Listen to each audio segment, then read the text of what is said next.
दोस्तों मिलिए राम और सोहन के साथ। ये दोनों पड़ोसी हैं और गांव के किसान फैमिली से बिलोंग करते हैं। दोनों का मेन सोर्स ऑफ इनकम खेती बाड़ी है, जिसके लिए दोनों जी जान से मेहनत करते हैं।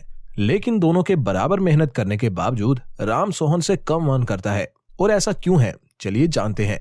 एक्चुअल में क्या होता कि राम की जब भी फसल निकला करती तो वो फसल बेच के उससे जो भी मुनाफा मिलता उसे वो घर के खर्चों में लगा देता और अगली फसल के लिए मेहनत करने लगता, बजाय कुछ भी सेव किए। जबकि सोहन ऐसा नहीं करता। वो फसल से मिले मुनाफे से कुछ पैसा सेव किया करता और उन सेव किए पैसों से जब भी उसे मौका मिलता तो वो जमीन खरीद लिया करता, जिसे वो और किसानों को फार्मिंग के लिए रेंट पे दे दिया करता, जिससे उसे उस जमीन पर बिना मेहनत किए भी इनकम आती रहती, जो करने से अब उसकी टोटल इनकम पहले से ज्यादा आने लगी। और जैसे जैसे उसकी इनकम इंक्रीज होने लगी तो वो और ज्यादा कमाई के आइडिया सोचने लगा। उसने छोटे मोटे कारोबार, जिनको आमतौर पे लोग लो वैल्यू समझ के इग्नोर कर देते हैं, चालू किए। जैसे कि साइकिल रिक्शा रेंट पे देना, सब्जी बेचने वालों को रेडी किराए पर देना, जैसे और छोटे मोटे काम उसने शुरू कर दिए। और बिना एसेट्स और लायबिलिटीज की जानकारी के सोहन ने अपने लिए एसेट्स का एक सिस्टम बनाया, जो कि उसे बैठे बिठाए आम किसानों से ज्यादा आमदन करके देने लगा। वहीं दूसरी तरफ राम स्ट्रगल करता रहा। वो लाख गधा मजदूरी करने के बाद भी सोहन के लेवल तक नहीं पहुंच पाया। तो दोस्तों ये है पावर ऑफ एसेट्स। एसेट्स ना सिर्फ आपको एक एक्स्ट्रा इनकम कमाने का जरिया देते हैं, बल्कि आपके फाइनेंशियल रिस्क को भी मैनेज करते हैं। तो दोस्तों चलिए जानते हैं कुछ ऐसे एसेट्स के बारे में जिनको आप इजीली बिल्ड कर सकते हो, और साथ ही जानते हैं कि आप कैसे इनकी मदद से 15,000 महीना फिक्स्ड इनकम जनरेट कर सकते हो। तो लिस्ट में जो नंबर 1 पे एसेट आता है वो है बिजनेस। अब इससे पहले कि बिजनेस नाम सुन के आप घबरा जाओ, मैं आपको पहले ही बता दूं कि मैं करोड़ों के टर्नओवर वाले बिजनेस की बात नहीं कर रहा, बल्कि एक छोटे लेवल पे एक स्मॉल बिजनेस की बात कर रहा हूं। जैसे कि हमारा गोल है 15,000 इनकम का, तो सिंपली आप कोई एक ऐसा प्रोडक्ट बना सकते हो जिसका प्राइस 100 रुपए हो और आपको बस महीने में इसे 150 लोगों को बेचना है, तो आपका गोल मीट हो जाएगा। या फिर 1,000 रुपए का कोई प्रोडक्ट आपको बस 15 लोगों को बेचना है and you will be sorted. या फिर आपको 15,000 का कोई एक ही प्रोडक्ट सिर्फ एक ही बंदे को बेचना है और तब भी आप 15,000 महीने के बना लोगे। दोस्तों मैथ तो खैर सिंपल है, लेकिन रियलिटी की बात करें तो 15,000 का कोई प्रोडक्ट आपसे कोई खरीदे इसके चांसेस बहुत कम है। इसलिए आप फोकस करें 100 या 1,000 टिकट साइज के प्रोडक्ट्स पे। अब प्रोडक्ट्स क्या होंगे, तो आपको एक ई बुक सेल कर सकते हैं वर्थ ₹100, या कोई ऑनलाइन कोर्स सेल कर सकते हैं वर्थ ₹1000। और भी कई सारे ऐसे तरीके हैं। आपको जरा सा गहराई तक जाना होगा तो आप अपने लिए कुछ ना कुछ जरूर सॉर्ट आउट कर लेंगे। लेकिन दोस्तों सोचते रहने से कुछ हासिल नहीं होगा। आप बस सफर का इरादा करें, खुद ही रास्ते खुलने चालू हो जाएंगे। अब सेकंड एसेट की तरफ बढ़ते हैं। तो दोस्तों एसेट नंबर 2 है रियल एस्टेट। ये काफी कॉमन और पॉपुलर एसेट है, जिसमें कई सारे इन्वेस्टर्स इन्वेस्ट करना पसंद करते हैं। कहा जाता है कि दुनिया के most of the millionaires real estate की हेल्प से बनते हैं। रॉबर्ट कियोसाकी, डोनाल्ड ट्रंप और ग्रांट कार्डोन इनमें से कुछ फेमस नाम हैं। रियल एस्टेट से आप 2 तरीकों से कमाते हो। नंबर 1 थ्रू प्रॉपर्टी एप्रिसिएशन, यानी प्रॉपर्टी के दाम बढ़ने से, और नंबर 2 थ्रू रेंट, यानी कि जब आप प्रॉपर्टी को किसी दूसरे को इस्तेमाल करने के लिए दे देते हो और बदले में उससे एक तय अमाउंट लेते हो, तो ये आपकी रेंटल इनकम कहलाती है।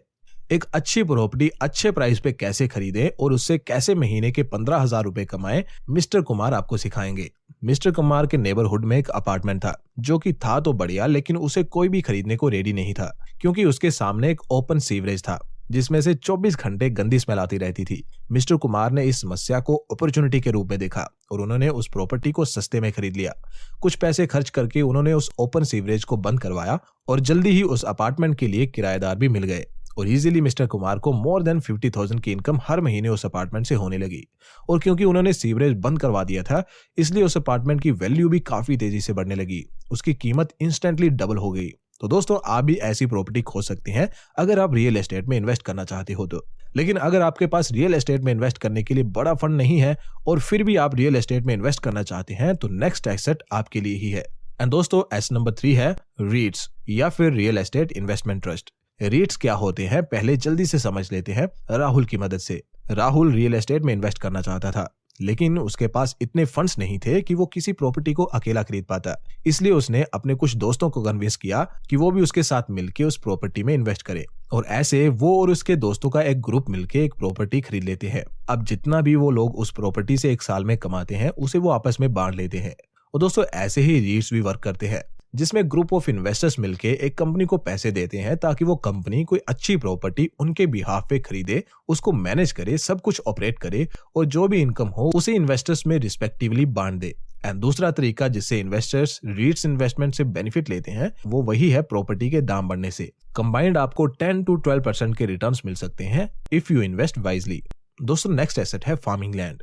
अगर आपके पास खुद की लैंड है तो आप उसे किसी दूसरे को फार्मिंग के लिए लीज पे दे सकते हैं और बैठे बिठाए रेंटल इनकम ले सकते हैं, या फिर अगर आपके पास खुद की लैंड नहीं है तो आप खुद भी फार्म लैंड लीज पे ले सकते हैं और किसानों से उस पे काम करवा के मुनाफा कमा सकते हैं। YouTube पे आपको हजारों ऐसी वीडियोस मिल जाएंगी जिसमें लोग लीज पे फार्मलैंड लेके और दिहाड़ी पे वर्कर्स से काम करवा के अच्छी फसल निकालते हैं और साल का लाखों में भी मुनाफा करते हैं। तो दोस्तों ये भी एक ग्रेट एसेट है मेरी नजर में, जो आपको महीने के 15,000 की इनकम या साल की 1,80,000 की इनकम जनरेट करके दे सकता है। दोस्तों नेक्स्ट एसेट है रॉयल्टीज। रॉयल्टीज क्या होती हैं, आइए एक एग्जांपल की मदद से समझते हैं।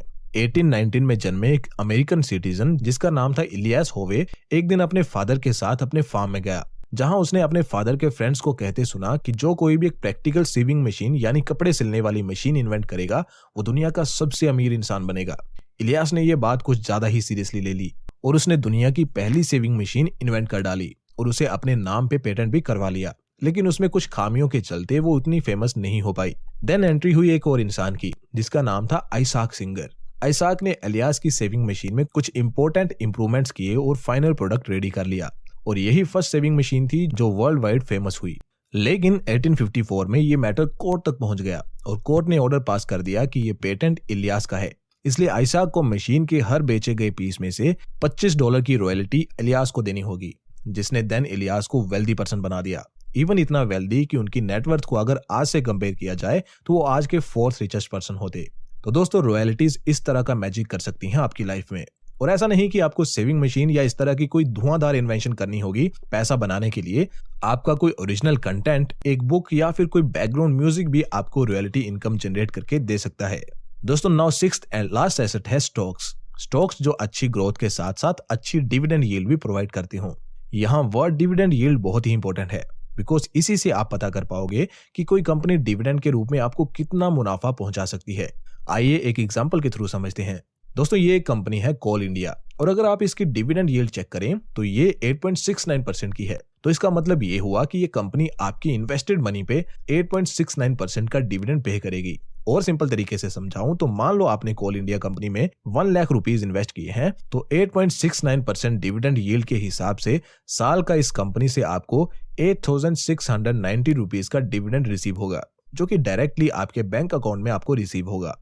इसलिए जब भी आप डिविडेंड स्टॉक्स में इन्वेस्ट करने की सोचें तो हमेशा सिर्फ डिविडेंड यील्ड को चेक करें। यहां से आपको आसानी होगी ये कैलकुलेट करने में कि आपको कितना डिविडेंड रिसीव होगा at a particular year. But also keep in mind कि हाई डिविडेंड यील्ड वाली कंपनीज की स्टॉक्स की ग्रोथ कम होती है। जैसे कि इसी कोल इंडिया कंपनी की अगर आप रिसेंट 5 साल की ग्रोथ देखो तो वो -18% है। यानी कि आप एक तरफ अगर डिविडेंड से इनकम कर रहे हो तो दूसरी तरफ स्टॉक प्राइस से आपको लॉस भी हो रहा है। तो दोस्तों कोई फायदा नहीं है ऐसे स्टॉक्स में इन्वेस्ट करने का। हमेशा उन स्टॉक्स में इन्वेस्ट करें जिनकी डिविडेंड यील्ड मॉडरेट हो और ग्रोथ हाई हो। ऐसे स्टॉक्स ही आपको लॉन्ग रन में ज्यादा बेनिफिट देते हैं। सो या दोस्तों ये थे 6 एसेट्स जिनकी मदद से आप फिक्स्ड मंथली इनकम जनरेट कर सकते हैं बिना अपनी एग्जिस्टिंग जॉब को छोड़े या अपने मेन प्रोफेशन को डिस्टर्ब किए। होप दोस्तों आपको आज की ये वीडियो पसंद आई होगी। अगर हाँ तो एप्रिसिएशन के तौर पे आप इस वीडियो को लाइक कर सकते हैं और हमसे जुड़ने के लिए सब्सक्राइब बटन को प्रेस कर सकते हैं।